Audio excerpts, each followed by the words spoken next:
In the shadows of Arrakis lie many secrets. But the darkest of them all may remain. The end of House Atreides. Your father didn't believe in revenge. What if Paul Atreides were still alive?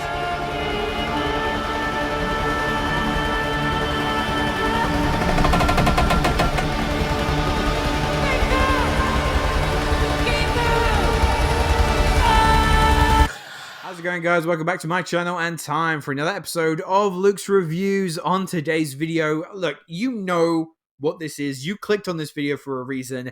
It is my most anticipated movie of the year. It is, of course, my review for Dune Part 2. When we last left Paul Atreides, both he and his mother, Lady Jessica of the Bene Gesserit, had joined with the Fremen.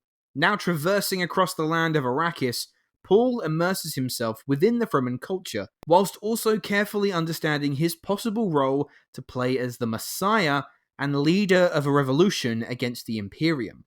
Meanwhile, in an effort to combat the rising tide of the Fremen, the Harkonnens dispatch a new formidable foe to test Paul. When Part 1 was released back in 2021, I was fortunate enough to go and see that in IMAX, and it was every bit as fantastic as I had hoped. Just getting to watch a master filmmaker transport audiences galaxies away for a captivating sci-fi epic is one of the best experiences in a cinema that I could have asked for. But Part 1 was exactly how it was billed. It is simply half of Frank Herbert's original story, meaning that Part 2 has the unenviable task of trying to follow it. Because Part 1 did the perfect job of introducing us to this world and the characters. Now Part 2 has to take those story and characters in an exciting direction and ensure that it sticks the landing. Okay, come here. Dune Part 2 might honestly have some of the coolest shit I have ever seen on screen. I'm not kidding. This was outstanding.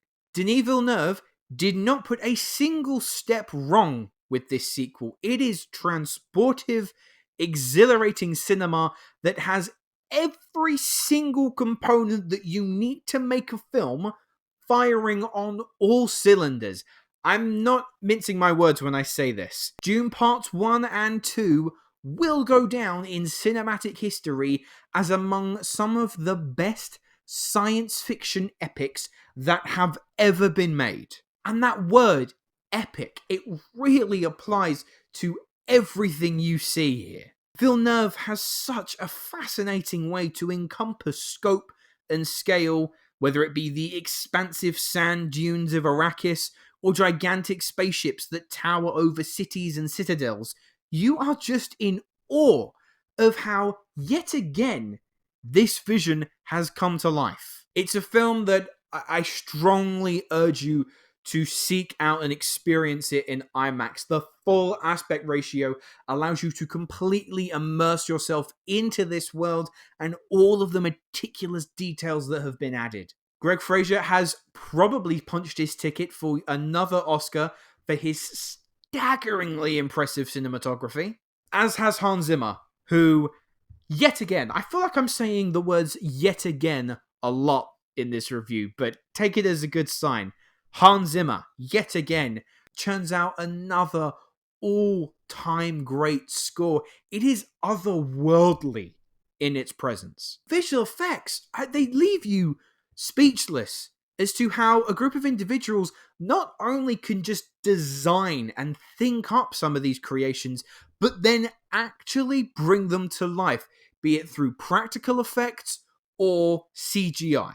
And this is what is so great, because nothing in this film looks like an effect. Even when we see things happen or appear that we know are entirely not real, be it spaceships or worms, my brain almost doesn't compute it properly.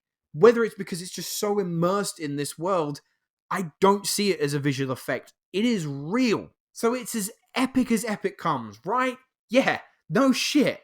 But Villeneuve doesn't leave this sequel to just spectacle alone. Dune Part 2 takes the audience on a wild and consistently unexpected ride. The big overarching narrative that impressed me the most was to do with Paul wrestling with his destiny about becoming, or rumoured to become, the Lisan al-Gaib, a prophet who is destined to lead the free people against the Imperium, restoring peace and security to the galaxy.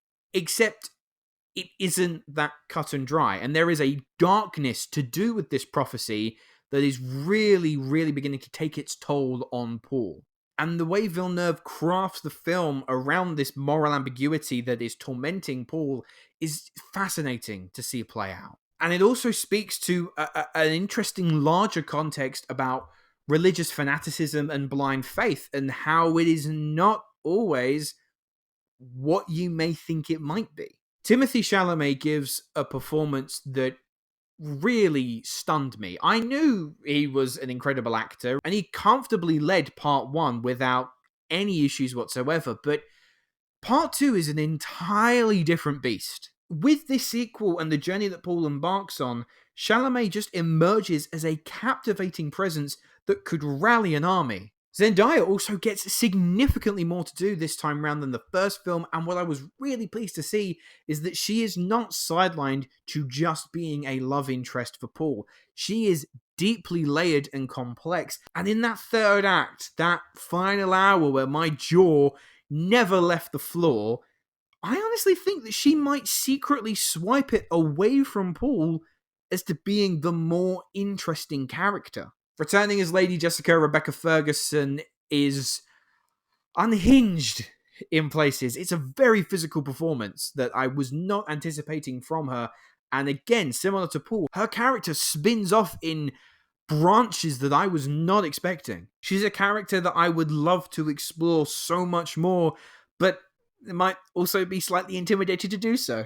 Other names worthy of a mention are Austin Butler going full psycho as Fade Rautha, and with his introduction, it may honestly be a strong contender for Scene of the Year. I don't know how something is going to be able to top the monochrome Colosseum battle. Josh Brolin returns as Gurney Halleck, and Javier Bardem is back as Stilgar, and he's quite funny, but his character serves as one of the film's most important messages in relation to Paul's journey. Now, for any fellow Florence Pugh fans out there, you might have seen that her name's really quite high up on the cast list. She's plastered over all promotional materials. She is not in the film as much as you might expect. She's very good when she does feature, but her character is not as integral in this film as she might be further into the series. Now, in terms of faults or flaws, surprise, surprise, there are shockingly few. And if I'm being completely honest, I actually think most of them could be ironed out with a second viewing. At this time of recording, I've only seen the film once.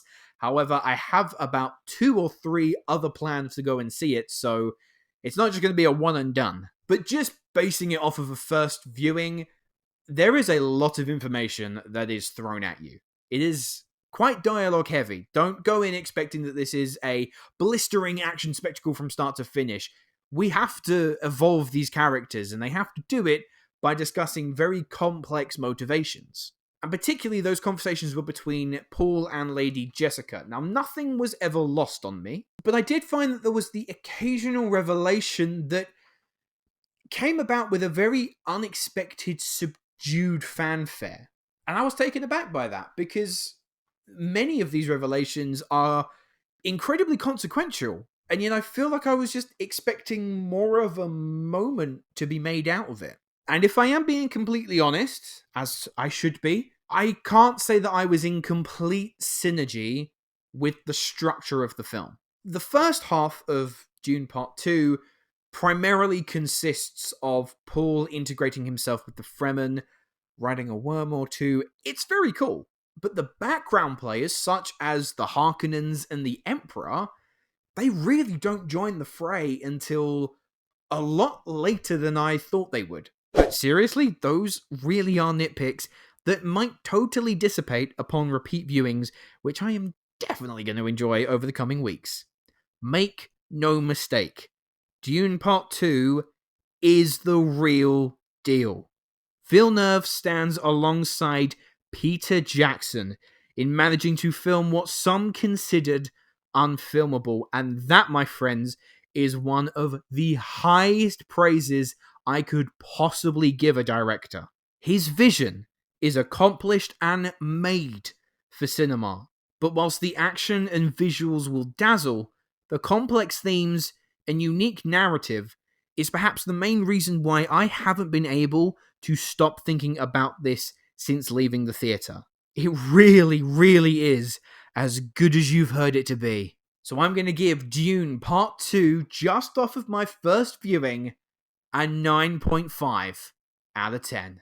Anyway, guys, those were my thoughts on Dune Part 2. Let me know, have you experienced this yet? What did you think?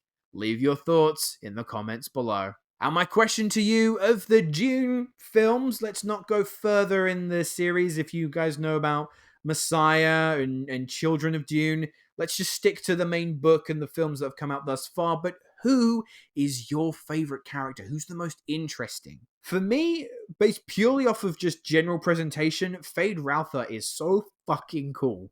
But if we're going off of the most well-realized characters, his journey is spectacular. But that's all the time we have for today, so thank you very much for watching. Make sure to like and subscribe, and I will see you in the next video. Hello, thank you so much for watching. I hope you enjoyed the video. If you have, make sure to click that like button, and if you aren't already, click that subscribe button too.